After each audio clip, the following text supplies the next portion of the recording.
hello Facebook, hello YouTube, hello Instagram. My name is Shelly Fanfan. I am your emotional intelligence expert. I am the CEO and founder of Ask Shelly Consulting LLC, where we bring corporations to their next level. We bring them to peak performance, full throttle through the provision of psychoeducation. I'm a licensed psychotherapist here in this beautiful state of Florida. Look how we can dress in October, about to be November. Hasn't this weather just been amazing? If you live in Florida and you believe that this weather has been amazing, say, I love Florida. Put it in the chat, put it in the comments. Hello, Michael. Thank you so much for tuning in. Hello, Tamara. Welcome to this week's Ask Shelly segment. So as a licensed psychotherapist, I often am asked questions. I come on every Tuesday live at 12 to share a question that has been asked of me, and I provide feedback. It is not therapy. Therapy is a process where we use evidence-based, let me say it again, evidence-based interventions to help people overcome injury, to help people break maladaptive, unhealthy thought patterns, evidence-based interventions to help people to break maladaptive behavioral patterns. That is what I do. And so this is an opportunity. It's not therapy. It's not intended to be, but this is an opportunity just to provide feedback, to provide new information, to provide a tool that you may be able to deposit into your wellness toolbox. Yes. All right. Ramel says, I love Florida. It's been so beautiful here. So beautiful. Hello, Joanne. Thank you so much for tuning here on Instagram. And so again, I have an opportunity, a priceless opportunity to share feedback so that someone may be able to add it to their wellness toolbox. You can add it to your wellness toolbox. You can share it with a friend or family, but whatever it is, understand that breakthrough is oftentimes on the other side of something that we do not know. This may not be your issue. It may not be your stronghold. It may not be your situation. But hearing about it may be able to apply to something similar or apply to someone or a situation that a friend or family member may be going through. So as a result of that, go ahead and press that share button, share, share, share. Make sure that you are ready to comment.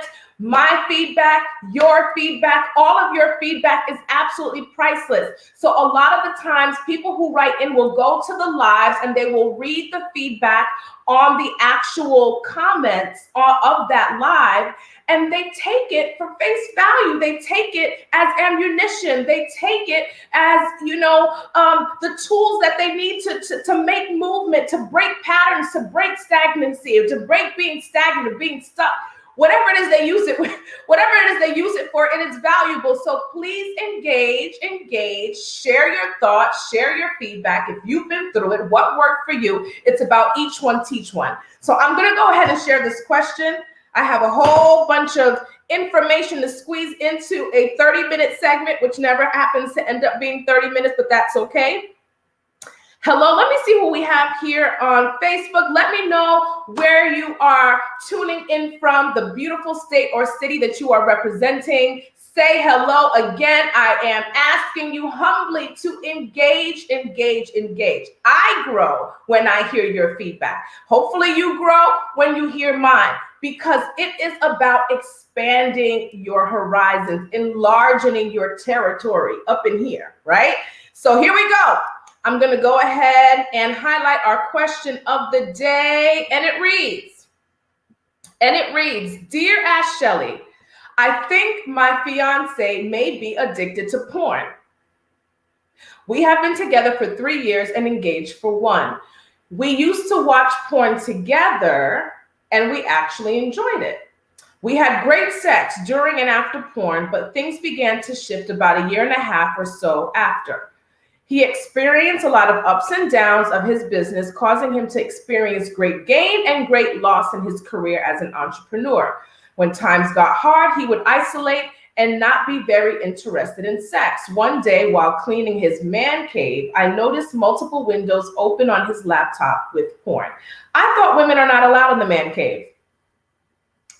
Anyway, So, all right. So one day while cleaning his man cave, I noticed multiple windows open on his laptop with porn, all types of porn. I was not terribly surprised by this, but definitely felt a way about it. This was something we watched together, and now I was being left out. I asked him about it, and he said that he was not hiding anything from me. He promised me he would be open with me if that made me feel more comfortable, because at that time, I did not think it would be right to ask him to stop.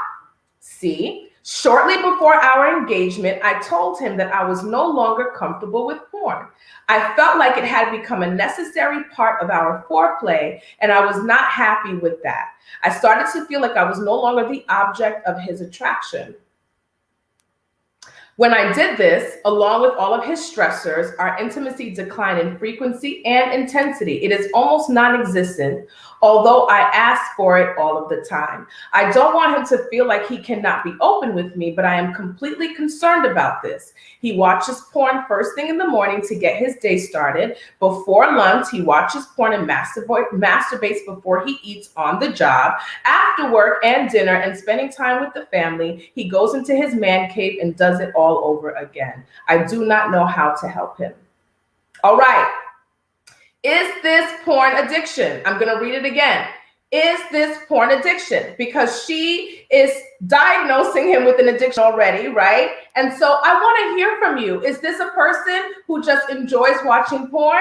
Is this an addiction? When does it become an addiction? When does it become unhealthy? When do we coin a behavior excessive? I want to hear from you. If it's you and you've had this situation, chime in. Let us know it's you. Let us know what you did to get over it, or tell us about a friend that you had that got over it. But we want to hear from you. So ensure that you engage those who are on Facebook. Let me know where you are tuning in from. We are talking about a woman who was writing in about her fiance who she believes is addicted to porn. So I'm going to repeat the question, and I want to hear from you. Is this porn addiction? Gina, is it porn addiction? Tamara, is it porn addiction? All right, Dr. Sakisha on Instagram says, not sure if it's an addiction or his means for handling the ups and downs that he has experienced. So good in my notes, Doctor. Big Ramel here on Instagram says, yes, it is. If you need to watch it every day and can't start your day without watching it, he basically says, it's an addiction. Tamara here on Instagram says, it is interrupting or affecting his interactions with his normal activities. Okay, therapist, coming out with that DSM-5 definition of addiction. Yes, when we can start to use the word addiction is when a pattern of behavior begins to negatively impact major areas of your life, such as work, such as school, such as family, your relationships, and just how you are adapting to day-to-day life in the community. Black Mike here on Instagram says, I think too much of anything is an addiction. But my question is, was he like this when they met? Good question. And Michael, the thing about this is that a lot of times the questions doesn't provide all of that background information, but that's such a good question. He's wanting to know, was he like this when they met, right? Because if that is the case, then is it fair for her to start building these boundaries and setting these boundaries? Because now you guys are 3 years into your relationship, and what you've accepted as normal and what you accepted as acceptable is no longer acceptable, and you have a marriage on the calendar. We got to talk about that. So good. And so Ramel says here on Instagram, exactly, she knew about it. So is it okay? So when we know about something, is it not okay to get to a point where you say, you know what, this is no longer acceptable, right? So is that fair to say, well, because you knew it, you got to deal with it? Is that fair to say because you knew it, you have to deal with it? Or we're going to go back and we're going to repeat the question again. I love repeating questions because sometimes you'll catch something that you didn't hear the first time, but we want to know, is this addiction? Dear Ash Shelley, I think my fiance may be addicted to porn. We have been together for 3 years and engaged for 1. We used to watch porn together and we actually enjoyed it. We had great sex during and after porn, but things began to shift about a year and a half or so after. He experienced a lot of ups and downs of his business, causing him to experience great gain and great loss in his career as an entrepreneur. When times got hard, he would isolate and not be very interested in sex. One day while cleaning his man cave, don't clean the man cave, ladies, don't clean the man cave. One day while he was cleaning his man cave, I noticed multiple windows open on his laptop with porn, all types of porn. I was not terribly surprised by this, but definitely felt a way about it. This was something we watched together, and now I was being left out. Honey, you've been left out even when you guys were doing it together. Because when you start to introduce things into your bedroom, now listen, what you and your husband or what you and your wife decide is the culture of your bedroom is a whole nother process and a whole nother life, right? But you got to be careful what you include in your sexual life, in your intimate space with your spouse, because you don't want to start to take away from the fact that your spouse is the object of your attraction, the object of your sexual desire in that moment. Anything that you introduce into that space that may overpower your attraction and connection to your spouse is a risk. And so we have to be very careful when we start to establish our bedroom culture. So let me move on. Where was I? This was something we watched together, and now I was being left out. I asked him about it, and he said he was not hiding anything from me. He promised me he would be open with me if that made me feel more comfortable, because at the time, I did not think it would be right to ask him to stop. To your point, guys, she said she didn't feel right asking him to stop because this is something that they had done for years. See, shortly before our engagement, she flips the script here. Shortly before our engagement, I told him I was no longer comfortable with porn. I felt like it had become a necessary part of our foreplay, and I was not happy with that. I started to feel like I was no longer the object of his attraction. When I did this, along with all of his stressors, our intimacy declined in frequency and intensity. So she's saying that when she said, I no longer want to include porn into our sexual space, I no longer want to invite porn into our bedroom culture, the intensity and the frequency of sex declined.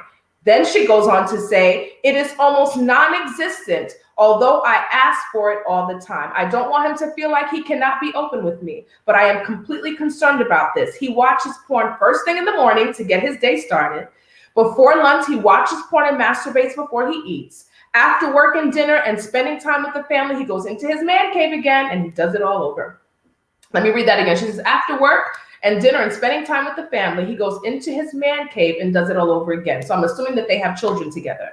I do not know how to help him. Okay, so let me see. I'm going over to Instagram. Going back to what Black Mike said, I think too much of anything is an addiction. But my question is, was he like this when they met? Tamara agrees and says, good question.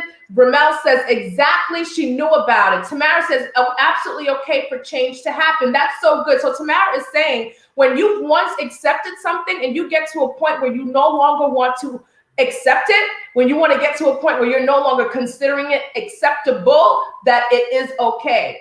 Ramel says you can change certain things, but not what made your sexual relationship in the beginning. She was into it. So when does he have time for her? And Tamara says, but what happens as you age and cannot maintain those things that you started with? That is so good. Okay. All right. Let me see here on Facebook what you guys have to say here on Facebook. Shantae says, yes, when it affects his relationship, it's an addiction. All right. And so let us talk about the statistics surrounding porn. You guys got to listen to this. Okay. I'm going to pull up statistics and there are many statistics on the web, but this one is pretty profound. And this is from, let me tell you the source. This is conquerseries.com. Conquerseries.com. It talks about addiction and other things that we must overcome, and in many different areas of our lives, specifically as it relates to kingdom believers. And listen to these statistics. Over 40 million Americans. And if I say something that you think is surprising, say wow. I want you to say wow in the comments because I want to hear your response or your reaction. Because I don't know, maybe I just think that it's just out of control and crazy. But listen to this. Over 40 million Americans are regular visitors to porn sites. The average visit lasts 6 minutes and 29 seconds. There are 42 million porn websites. There are 42 million porn websites, which totals around 370 million pages of porn. The porn industry's annual revenue. If I don't get a wow on this, then I must be the sheltered one. The porn industry's annual revenue is more than the NFL and the NBA. It is also more than the combined revenues of ABC, CBS, and NBC. Let me read that again. I don't know if there's a delayed response. I don't see a wow. That's wow to me. Let me repeat that. The porn industry's annual revenue is more than the NFL, NBA, and it is also more than the combined revenues of ABC, CBS, and NBC. 47% of families in the United States reported that pornography is a problem in their home. Pornography use increases the marital infidelity rate by more than 300%. Pornography use increases the marital infidelity rate by more than 300%. 11 is the average age that a child is first exposed to porn. 11 is the average age that a child is first exposed to porn, and 94% of children will see porn by the age of 14. 94% of children will see porn by the age of 14. 56% of American divorces involve one party having an obsessive interest in pornographic sites. 70% of youth Christian pastors report that they have had at least one teen come to them for help in dealing with porn in the past 12 months. 68% of church-going men and over 50% of pastors view porn on a regular basis. Of young Christian adults, 18 to 24 years old, 76% actually search for porn. 59% of pastors said that married men seek their help for the porn use. So 59% of pastors say that married men will seek help for their porn use. And 33% of women aged 25 and under search on porn sites. 59% of pastors say that married men will seek help. 33% of women aged 25 and under search for porn at least once a month. Only 13% of self-identified Christian women say they never watch porn. That means that 87% of Christian women watch porn. 55% of married men and 25% of married women say they watch porn at least once a month. 57% of pastors say porn addiction is the most damaging issues in their congregation. So, having said that, I got some wows here. Joanne says, wow, I'm not surprised. Lucinda says, honestly, I am not surprised. Shantae says, wow. Black Mike here on Instagram says, Kirk Franklin also addicted to porn. His wife stayed with him because he admitted that he had a problem. That is so good. Ramel says, is that female or male kids that watch porns at a young age? It doesn't specify in these statistics whether it's young boys or young girls. It just says children. So that means that it is all inclusive of males and females. I was young at that time when I first saw porn. Dallas was still on. Dallas was like the #1 hit, and there was this little black videotape in, I'm not going to say which family member's room. I was visiting a family member for the weekend, and it said Dallas. It said Debbie Does Dallas, but I thought that it was Dallas, like the show with, Dallas right? You guys remember Dallas, the show? And it wasn't Dallas, the show. So obviously I wasn't looking for it.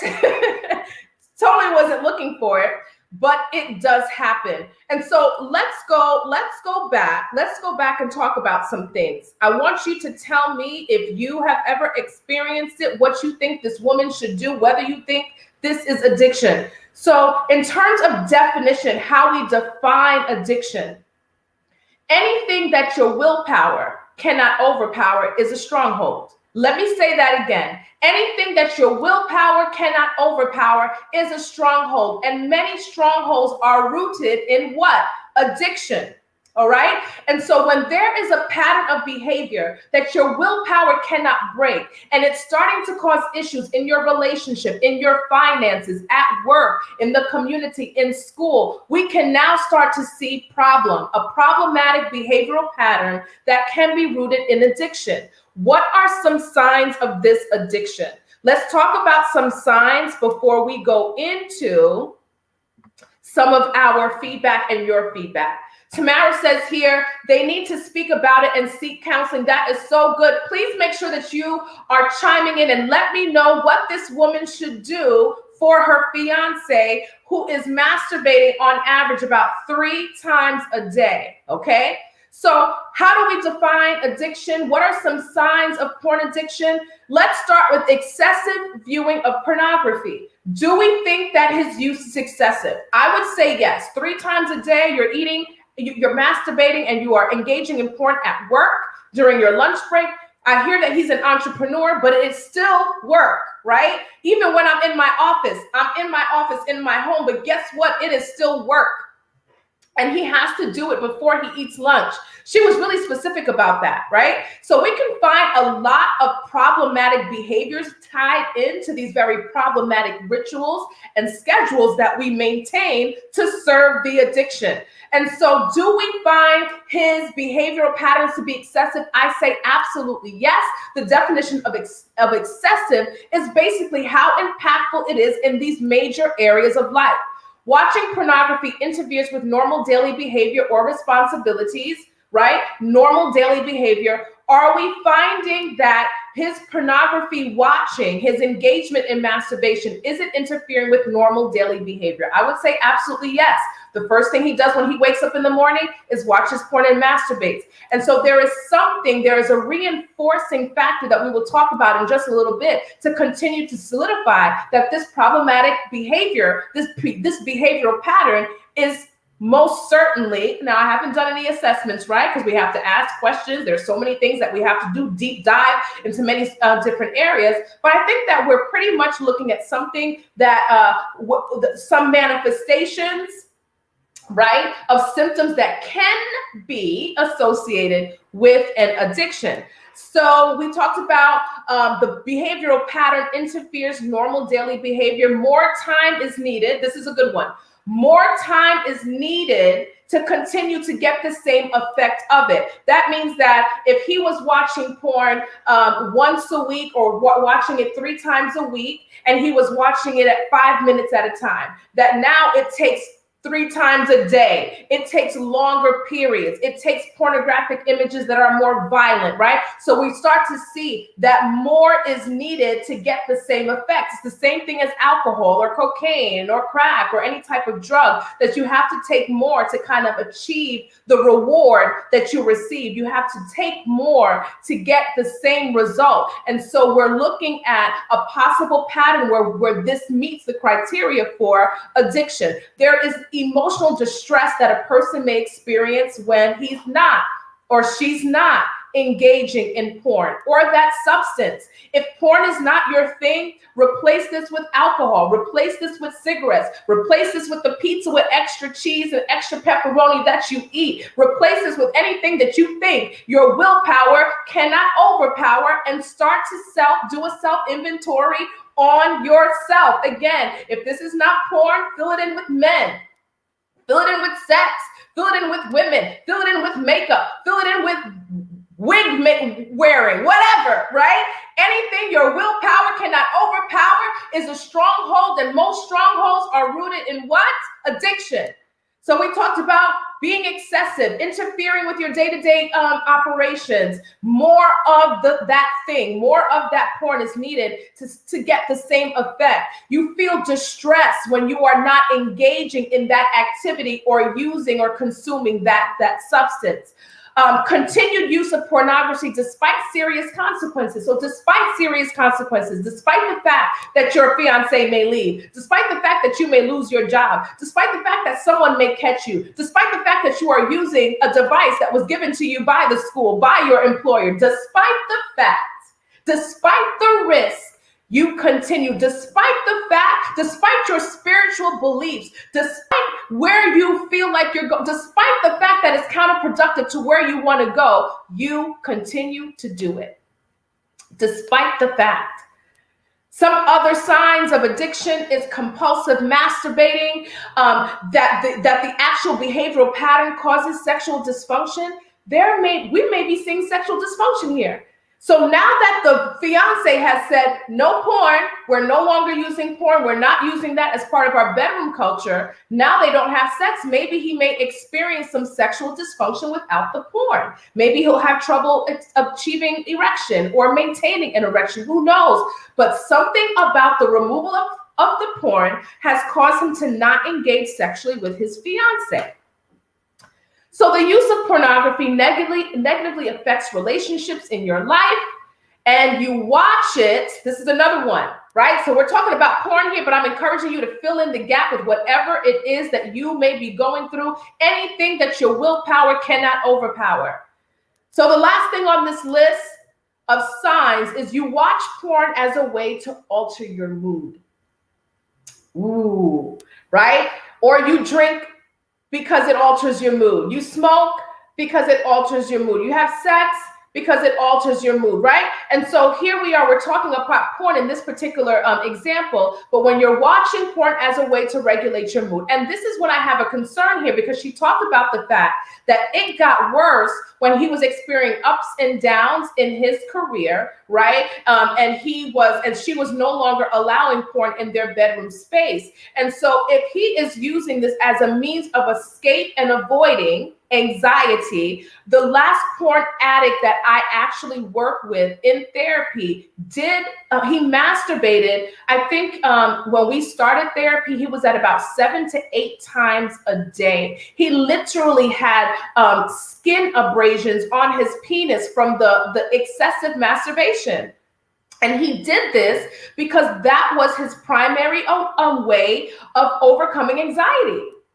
You know, he was almost a millionaire. He was extremely rich, but he was also on a daily basis could lose like thousands and thousands of dollars and then earn it back in like 3 weeks. It was just so amazing how up and down his career was. But that anxiety, the overwhelming anxiety, that is how he coped with his anxiety, porn and masturbation. And let me repeat it, to the point where he literally had self-injury.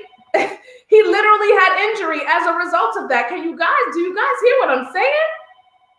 That's serious. That's some serious stuff. Shantae on Facebook says Ted Bundy was exposed to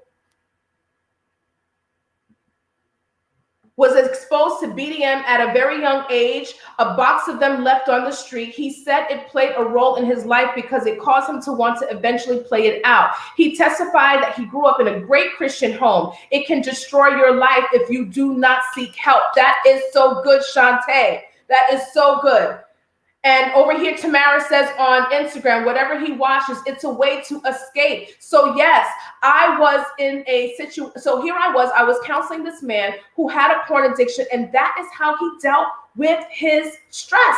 He'd argue with his wife, and he would go in his car, and he would watch porn, and he would masturbate. And so here we are, we're looking at a behavior that can be maintained as a result of a lower capacity or willingness to cope with stress, okay? And so we did some defining here. Shantae says that BDM is bondage porn. Bondage porn. BDM, help me with that acronym then. She says bondage porn. Okay, get it. And Ted Bundy was very ill. Antisocial personality disorder. We know Ted Bundy, he was had a lot of psychological issues, a lot of psychological bondage there. All right. So there are multiple reasons why someone may reach a point in their lives where they are addicted to porn.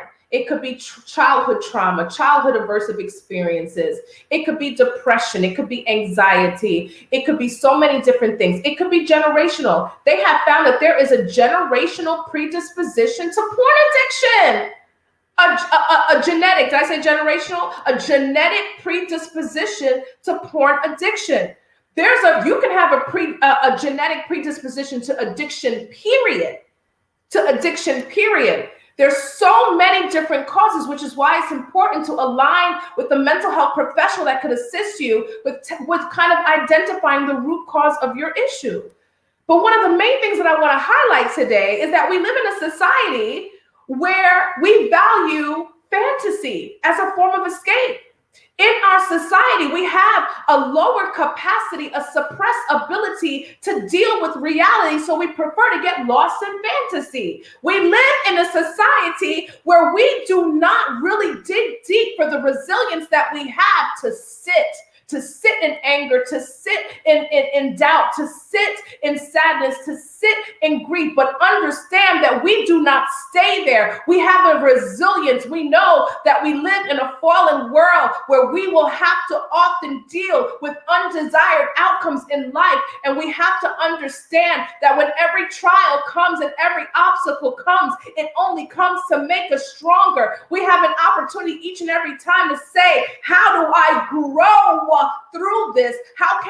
What can I learn as a result of this? What skill sets do I already have that I can apply in this situation? No, we rather escape, and all escape does is continue to exacerbate the issue because the problem never disappears. The bill never disappears. The things on your credit will never disappear. The unhappiness in your spouse will never disappear. There really is no true escape but to deal with it, cope through it, grow in it, heal by it. And when you are healing and you are achieving a state of wholeness, you will attract the outcomes in life that you deserve. But we live in a society where we don't necessarily exercise resilience. People come and they just want to learn. I just want to learn how to cope and overcome. Yes, let's start with sitting in it. Let's start with facing it. Let's start with talking about it. Let's start with confronting those issues. But again, we do it by so many different things: biting our nails, having sex, drinking excessively, smoking weed, not talking to family members, or not having that courageous conversation. We are an escape avoidant society where we would rather get lost in fantasy than deal with reality. Woo! So let's talk about why we behave. Black Mike here on Instagram says, Tiger Woods was addicted to sex before his divorce, and he was the best golfer in the world. Once he quit his addiction, he hasn't been the same player. He's no longer himself. Tamara says, yes, resilience. That's so, you know what, Mike? That is a really interesting point. He's basically saying that when he was addicted, that he was an amazing player, but once the addiction was gone, or once he was no longer using, right? Once he was no longer using, he hasn't been quite the same player. So what does that say? What does that say? That says that in modified, right? In modified moods, or addiction-fueled moods and mental states, that we can achieve certain levels of performance. But then what is the issue there? What is the issue there? See, you know, we have to be able to achieve full throttle performance, peak performance in the most healthy way. And there is nothing that can maximize that. See, there's something there. There's a replacement behavior that's needed, Mike, that we can get, hopefully, if he ever went to treatment, that his therapist or psychotherapist or psychiatrist would assist in being able to find some healthy replacement behaviors that continues to generate the same response, the same output, the same performance, right? And so there's always a healthy replacement that can still assist people with dealing, with coping, with thriving, with generating, with producing. So when we behave, When we behave, whatever the behavior is, whatever the behavioral pattern that you're dealing with, we do it for 4 reasons. So I want you to think about a behavioral pattern that you're stuck in. I want you to think about a behavioral pattern that you're stuck in. Think of a behavioral pattern that you are stuck in. Can you guys see me? I hope you guys can see me. Can you guys see me here on Facebook? Facebook has been doing some weird things today. I'm not sure what's going on. Please let me know that you can see me, that everything is cool. There's no issues there. Okay. So we behavioral patterns, maladaptive behavioral patterns can be for escape avoidance, right? Maladaptive behavior or even adaptive behavior patterns. But today we're talking about maladaptive behavior pattern. This specific one is porn. So a maladaptive behavior pattern could be to successfully achieve escape avoidance. A maladaptive behavior pattern could be to successfully achieve attention, right? Think about that. Think about what it is you do.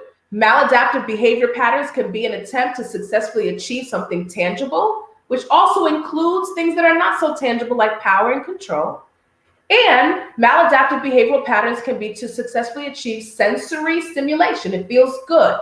It feels good, so this is why I do it, right? These are all different examples of functions of behavior.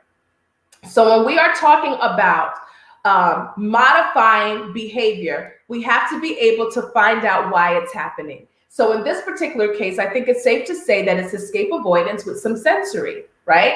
Escape avoidance, he's escape avoiding anxiety. He's escape avoiding stress. He's escape avoiding the stress and the demands of his reality. And to make that behavior even stronger, he has paired it with another function, and that is the sensory, the feeling, the good feeling of orgasm. So together, we're seeing successful escape avoidance, right? Which can always be tied to a skill deficit, which is an inability to cope with stress, an inability to cope with anxiety, an inability to, in a healthy fashion, cope with the demands on his time and energy. That's the skill deficit. So in therapy, what do we have to do? We have to focus on building tolerance. We have to give tools. We have to show you how to take your anxiety to 10 to a 4. We have to show you when 10 employees have walked out on you, sir, how do you deal with it? We have to teach you how to be resilient. We have to teach you the tools when your heart starts to pound and things are not going your way. There is a way to deal with it outside of porn and masturbation. There is a way to deal with it outside of alcohol. There's a way to deal with it outside of crack, outside of heroin. There is a way. Our bodies are amazing. Our bodies are amazing. And when we take care of our bodies, we can trust our bodies to do what they are designed to do. The same thing that wine can do to your anxiety, your body can do for you if you are treating it right and you learn the proper skills to do so. So it's all about skill deficit. Almost always we can find with someone that is dealing with addiction that they almost always have a series of skill deficits, things that they haven't learned, things that they don't know, things that they think won't work because they're just not doing it right. I don't know how many people have come and said, oh, that deep breathing doesn't work. Oh, deep breathing is not for me. Our people don't do any deep breathing. Well, the reason why it doesn't work for you is because you're doing it wrong. Well, yes, I do. Like, this doesn't work for me. Well, it doesn't work because you're breathing from your chest. True deep breathing is straight from your gut. It's from your diaphragm. So we just got to be able to be willing to learn new information because our breakthrough is on the other side of something that we do not know. So almost always we can find that behavioral issues are tied to something you don't know or something that you are not doing consistently, effectively, or correctly. So we have to teach this man how to deal with his stress, how to deal with his anxiety, how to deal with the demands on his life. We got to help him to deal and cope through loss. We have to help him to deal with the fact that he has conditioned himself to only sexually respond when porn is involved. So we have to find replacement behaviors that can help us to maintain the same function. So what does that mean? That means that if the performance, so right here, Michael used a good example of Tiger Woods. If the addiction causes him to be an amazing golf player, we need to find a replacement behavior other than the addiction that is healthy, right? That is still fulfilling the function of that maladaptive behavioral pattern, and we have to assure that it's producing the same result. So it's basically finding a healthy way to produce the same result. And that is not done by yourself. It's not done watching TED Talks. It may not even be done through the self-help books or the 20 self-help books that you have. But I can tell you one thing.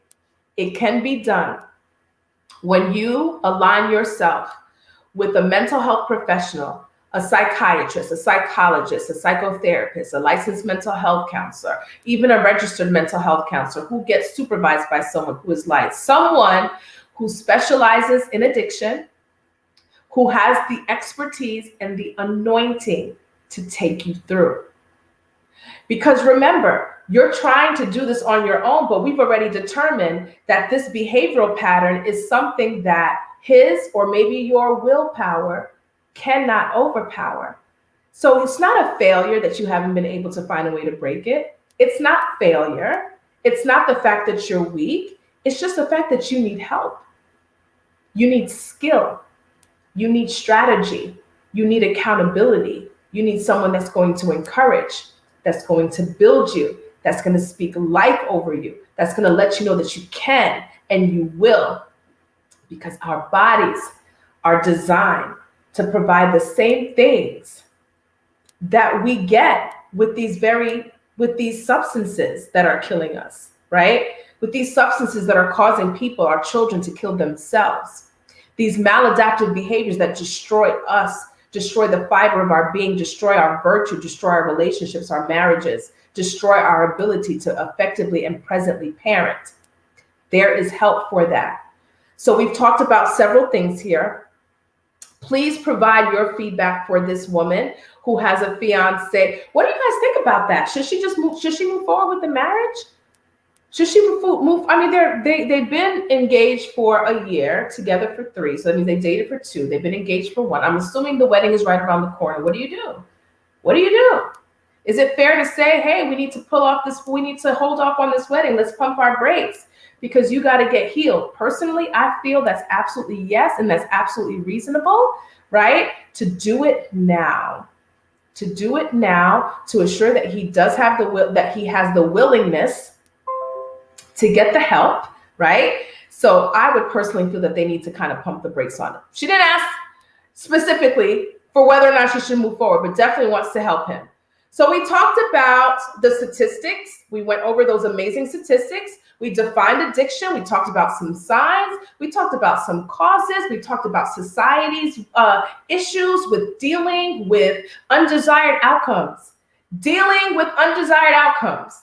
Oh my gosh. We need so much help with that. We talked about our society's our society's tendency to not be able to deal with reality, but get lost in fantasy. We talked about the different functions of behavior. It's important to know why your maladaptive behavioral pattern is happening. Is it for attention? Is it escape avoidance? Is it to get something, power and control, or something tangible? Do you do it because it feels good? Why is it happening? And let's take a deep dive. Get some therapy for the why. Get some therapy for the why. Get some therapy on how to break all those thought patterns that are going on in your head right before you press play. What is going on? All those behavioral patterns. How do we break those patterns? These are things that you can learn. These are achievements that you can attain through therapy. So to this fiance that's saying, what in the world do I do for my loved one? What do I do for the man that I love? He's masturbating 3 times a day. We're not intimate. Things with sex just plummeted when we stopped, or when I stopped allowing porn to be a part of our foreplay. What do I do to help him? First and foremost, make sure that you are taking care of yourself, queen. Make sure that you are taking care of yourself first. We tend to get lost when loved ones are going through their challenges. So it's important that you stay well so that you can truly be an anchor and a pillar for the man that you love while he's going through this. That's number one. Number two, have that courageous conversation. How many times, consultants, do we get to this point when we are talking about these questions? I promise you, it's not because I don't have content. It's not because I don't have a diversity of responses. It's because courageous conversations are so important, and we tend to bow down. We don't want to talk about it. We don't want to talk about it. Or we don't want to talk about it today. Or we don't want to talk about it right now. We have to learn how to have courageous conversations. We have to learn how to be comfortable with being completely uncomfortable. We have to learn how to be resilient. So, Queen, while taking care of yourself, have that conversation with your loved one. Don't put any diagnosing on it. Don't put any diagnosis on it, right? Don't call it anger. Don't call it greed. Don't call it addiction. Just say what you see. Say what you see. Say what you see. Babe, this is what it used to be. We used to do this together. Now it's at a point you're doing this 3 times a day. As soon as we're done with the children, you're in your man cave. The last time we've been intimate was such. Say what you see. Use I statements when you share what you feel. State your expectations, draw some boundaries, right? State your expectations, draw your boundaries, and offer your support and your help. Let him know that you've researched these amazing professionals in your area that can help men overcome their porn addictions. Let her know that, or let him know that you will go with him, that you will schedule the appointment with him, right? And you just provide support. You provide alternatives and you offer your support. So let me say this again, Queen, take care of yourself. And this is for everybody within the sound of my voice. When you are dealing with someone, that's overcoming challenges, you don't want to get to a point where you get lost in the challenge, right? And so you want to make sure that you're taking care of yourself. You want to make sure that you have that courageous conversation with the person that you love, right? That you say what you see. Make sure that you're not diagnosing. You say what you see. You set your boundaries. You express your expectations to the one that you love. You make sure that he is telling you, or he is committing to meeting those expectations, provide alternatives, and also offer your support. And being with him, guiding him, partnering with him, and holding him up as he makes it through this challenge. I encourage each and every person that's within the sound of my voice that if you have issues with addiction, any type of addiction, whether it's porn addiction, alcohol addiction, drug addiction, sex addiction, man addiction, love addiction. We can go on and on and on, right? But if that's you, understand that you do not have to do this alone. You do not. What do we identify as a factor in addiction? Something that your willpower cannot overpower. So why are you continuing to stop and break this on your own? We were meant to be in companionship with one another for a reason. God understood the power of companionship. When he created all of his amazing creations on earth, he created man, and that was the first thing that he called imperfect. He didn't actually use those words, but he understood that the man needed a wombed man, a woman to be beside him. It was then that we learned the importance and the power of companionship and connectivity. You do not have to do this alone. Get the help that you need. Therapy, counseling doesn't mean that you are crazy. It just means that you have things that are in your life that require evidence-based interventions to help you to overcome. We do not go to the dentist to get our eyes checked. And we do not go to the optometrist to get our teeth checked. So get the help that you need from an emotional intelligence expert, a health professional, to help you to break through these thought and behavioral patterns that are causing you to not walk fully in the purpose and the intention for your life. For every skill, for every strength, okay, let me say this, for every skill that you have, for every strength that you have, even your weaknesses that you have, for all of it, there is an intention for each. Your talent, There's an intention. There was an intention behind that talent being implanted in you. That skill, there was an intention behind putting that skill in you. That ability, there was an intention behind that ability. And that's why it was put in you. And so walk in the intention that your creator had when he created you. And every barrier and obstacle to us fully living out our purpose in the earth, every obstacle, every battle is meant to be crushed. It's meant to grow you. It's meant to build you. It has never come to stop you, because we have the capacity to overcome it all. So stop feeling like you can't overcome. You can. You can overcome. You will overcome. Get the help that you need. And so for this woman, speak to your fiance. I'm still getting over something. And thank you to all of you who checked on me while I was not well. I'll get to that in a second.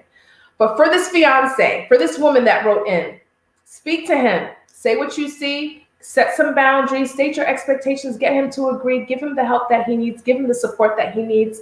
Give him those alternatives, those service options, and continue to support him. But also remember that you have to take care of yourself. And so I don't know when this wedding is planned for, but you want to make sure that when you say I do to each other, that it is whole you saying I do to a whole him. You want to assure that a whole you is saying I do to a whole him. All right? Any other feedback? Any other feedback? Any other feedback? Thank you so much, my Instagram family. There's so much good stuff on Instagram. So make sure you jump over there and review their feedback. Thank you so much here on Facebook. I see Earl Silas. He says, you go, girl. Thank you, Earl. Thank you so much for joining. Let's see, Shantae. Thank you. She says, attaching success to something toxic is not the answer. Attaching success to something toxic is not the answer. It never, ever is. We have to break those patterns. And listen, we are in our blind spot. We are in our own blind spot. That's why it's so important to get the help. Get someone who's not in your blind spot. The people that love you and care for you, the people who are closest to you, most of the time are in that same blind spot. Most of the time they are in that same blind spot. And so get professional, objective, non-biased support for your breakthrough. All right. So I want to say thank you before I tune out. Thank you so much to all of you who called, who sent messages, who said, where are you going live? We're on Facebook. We don't see you live. I was like, because sometimes you don't really know the impact of the things that you do, which is why it's so important to just be consistent.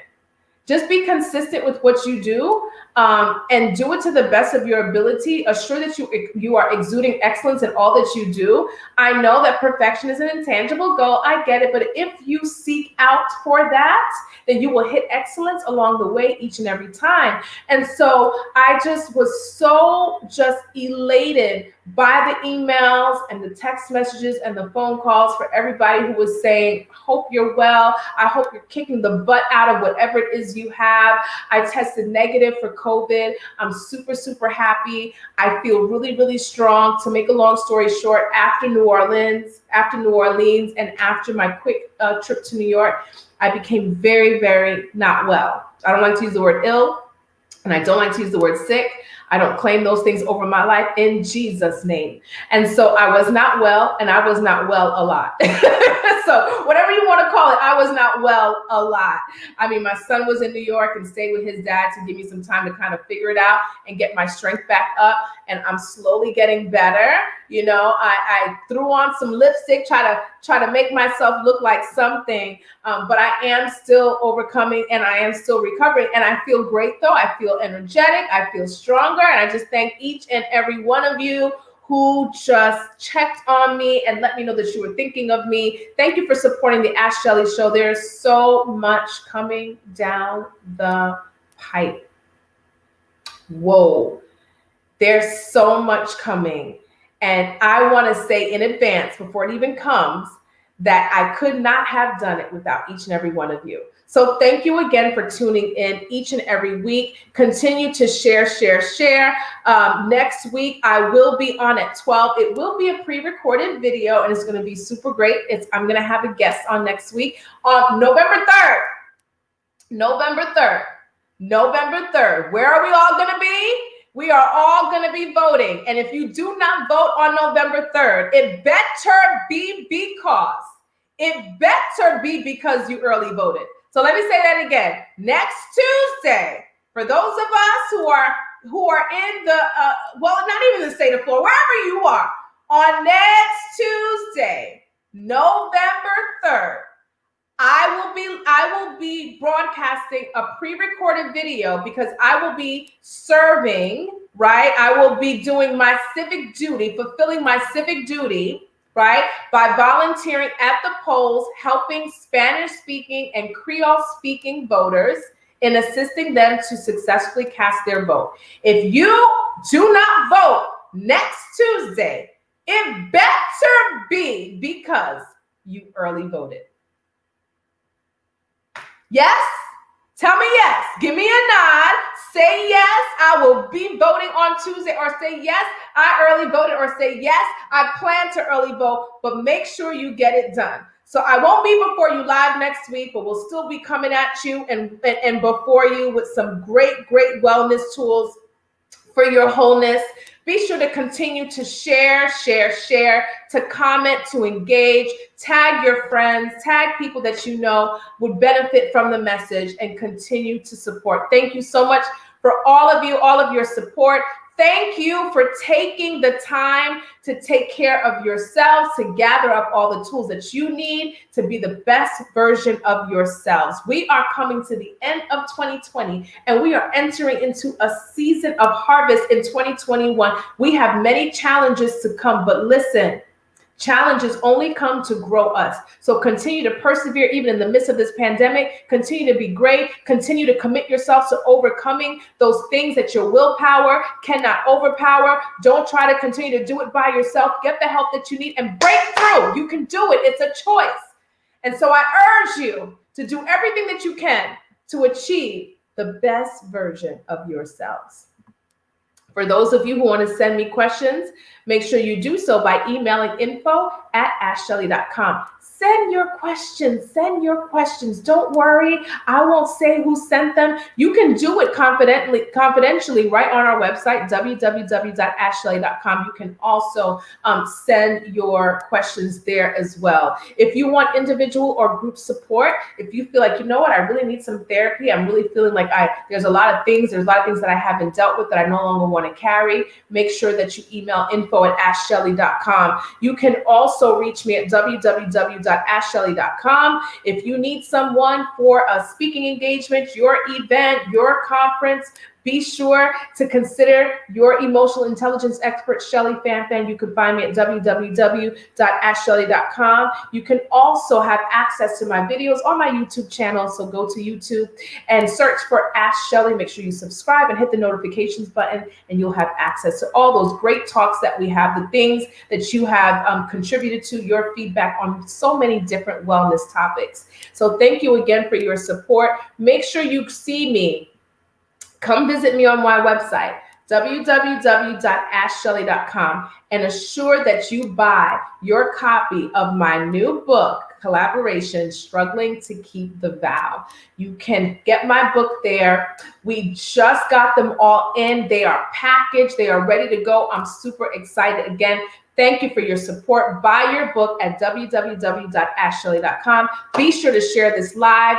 Until next week at 12, continue to be well and continue to take your mental wellness as a priority, because nobody else will. There are needs that you have that only you can meet. There are needs that you have that only you can meet. So start meeting your needs. And again, watch yourself. Watch that healing attract the greatest outcomes to your life.